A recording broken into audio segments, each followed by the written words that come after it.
Alrighty, guys. So today I'm going to be responding to Jeremy Boring's meltdown that he had on X today in response to the Joe Rogan podcast with Ian Carroll. So Jeremy Boring, who is the CEO of the Daily Wire, someone who I like. I bought his shaving kit. I enjoyed his chocolates. I like him, but I don't know what's going on with him. Let's read this. Yesterday was a terrible day for American Jews. The embrace by so many prominent voices of demented, conspiratorial, anti Jewish voices is one of the saddest, most alarming events in my lifetime. This way lies madness, and worse than madness. Do not let the times cost you your soul. Audience capture and unchecked tribalism are tools of the devil. Paranoia and revisionism are too, even if they really are out to get to you. Heck, even a righteous cause can lead us to evil if we don't guard our hearts in the quest. The wicked often prosper, and the temptation to prosper often tempts us to join them. But only God offers the richness of salvation, and he already became for us the only Jewish scapegoat for our sin and fear. Leave the rest of them alone.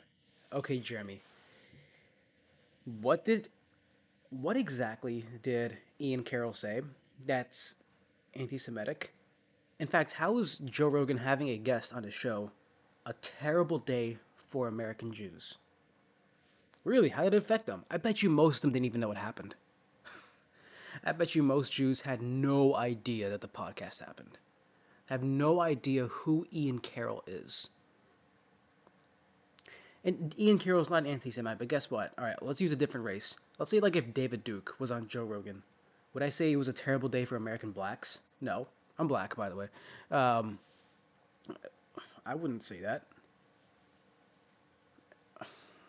And I, and again, Ian Carroll's not anti-Semitic. What Jeremy is doing is in here is he's not addressing any of Ian's points, and he's not. And everyone who's been complaining about Joe having him on a show, what the thing they haven't been doing is refuting any of his claims. Why don't they just refute his claims? Ian always says like, "Hey, like please, like I welcome criticism. I want to be corrected.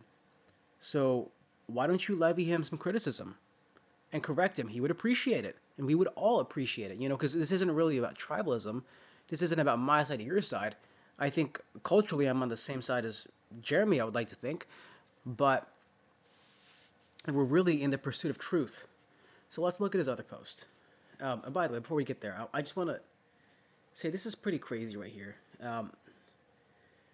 The wicked often prosper. I mean, what wicked is he referring to? And then talking about Jesus right here. I mean, it almost sounds like veneration of a certain group of people. Let's go to his other post, which is even worse.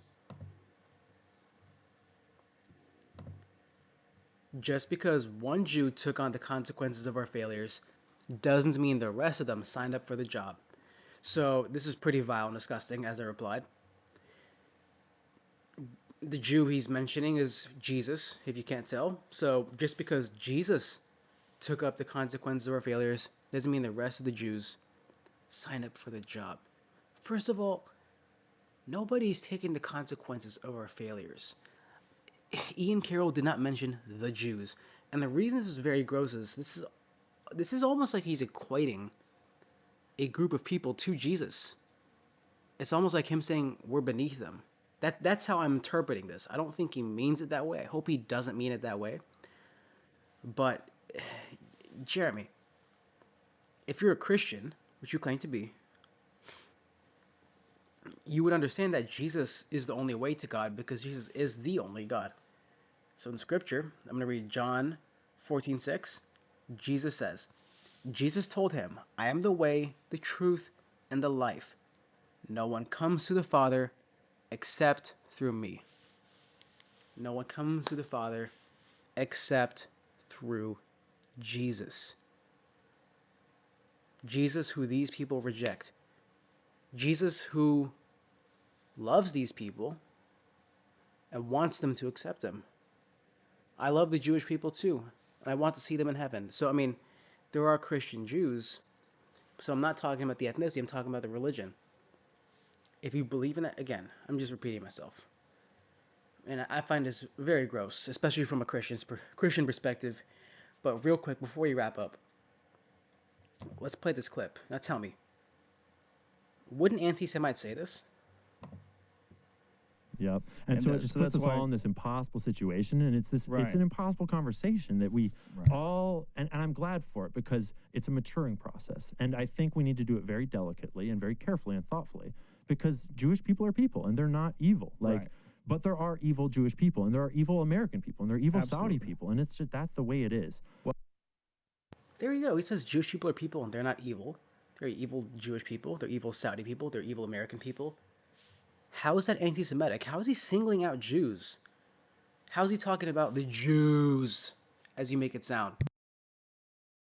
Because there are real anti-Semites who would not be as kind or accurate as he is. I mean, what I think he's saying is very true. I mean, would Dan Bilzerian say that? No, he wouldn't.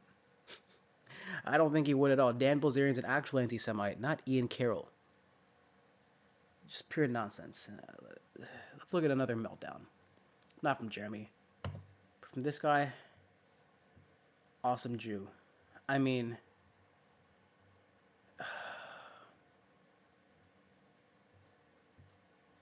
he's been just losing it over this Ian Carroll podcast. Just like, alright, let's look at this. Shared someone's post. Alrighty. He's close to understanding, but he hasn't realized that Joe Rogan is also in the business of anti-Semitism. Some Jews want everyone to be on their side so badly that they invent foolish excuses in their minds for why Joe Rogan keeps inviting anti-Semites. Keeps inviting anti-Semites. Can you name me some? Like who? What anti-Semites did he invite? Like Kanye, like 5 years ago? Before Kanye was anti-Semitic? Who else can I think of? I mean, I don't know. Again, pure and utter nonsense. That's all I've got to say. Thank you guys for watching.